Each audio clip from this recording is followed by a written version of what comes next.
Okay, class, this will be my last announcement, hopefully for a few days. But I wanted to take the time to highlight the short paper that's due this week, and I also wanted to take a look, or to help you take a look at the rubric that goes along with the short paper. So if you're looking at the question in Module One, you'll see it ask you to take a look at your program evaluation. So what you want to do on the SNHU website, you want to go and find your degree program so you can get a lot of this information that you'll need for this assignment.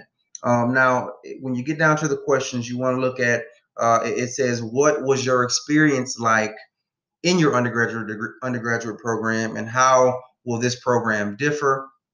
How are the expectations of graduate school different from the expectations of undergraduate school? That's a clear-cut question. You want to be detailed and answer that one.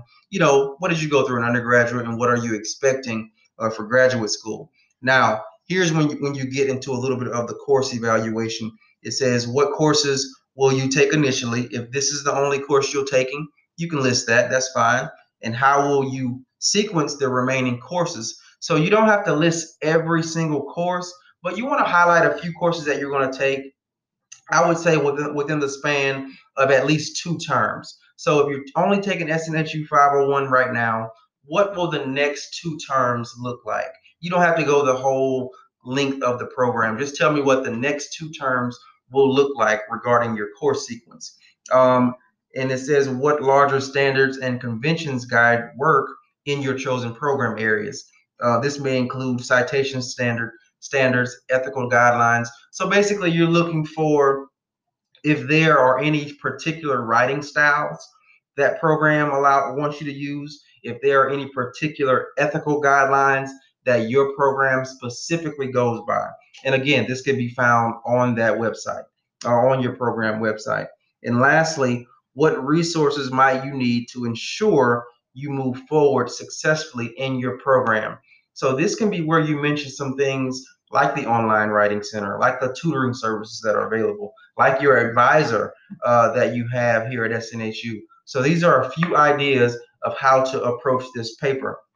Now, in the next screen, you're going to see I'm going to talk about the short paper rubric that should help you, that should guide you on this paper, because it's in SNHU, I grade by rubrics only.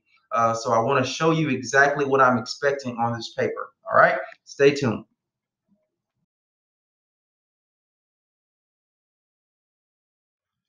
All right, class. So this is what you see when you enter the course. So to get to that rubric, what you want to do is go over to learning modules here. You're going to scroll down a bit, and I'm going to come to where it says Module 1. And you can access this way in each of the modules. So you'll scroll all the way down to the bottom. And as you'll see Module 1 overview, everything I've talked about in the previous videos. You'll see some reading and resources, welcome from the dean, website, program evaluations. You'll need that for the short paper. You'll see the discussion board, and you'll see the short paper program review. These are the 2 questions we talked about previously. But what you want to look for is the assignment guidelines and rubric folder. So you're going to click there. You want to scroll down, and the first assignment is a short paper. So we want to look for the short paper guidelines and rubrics. So I click here. It's going to open up a new screen, and I probably need to make this bigger here. Maybe not. No, I don't. Good. So this is the short paper rubric. I'm not going to read every little detail, but what you want to look for, the first assignment, is this program review. You see where it says module due 1, page length requirement 1 to 2 pages. All right.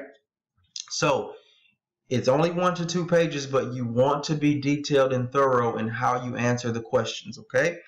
So if you scroll down a little bit further, it'll say guidelines for submission. All papers should adhere to the page requirements communicated above and be double spaced using 12 times New Roman font. Okay? Very simple there. This activity uses an integrated rubric in Blackboard. Students can view instructor feedback in Grade Center. All right? For more information, view these instructions. It's just going to show you how to access the rubric to look at the questions. And we may go back to look at that here shortly. But these are the elements of the rubric. You have presentation of ideas, you have response to questions, academic language and mechanics, and you have academic writing. So in each category, it shows you how to get exemplary, how to get proficient, needs improvement, or not evident. So while you're writing your paper, you want to focus on these aspects of the rubric. Okay, it's very easy to do well on these papers if you follow the guidelines of the rubric. Okay, so here are the guidelines. Be sure to adhere. If you have questions, please do not hesitate to contact me. I'm going to be sending out my contact information really soon. All right. Have a great day. Bye-bye.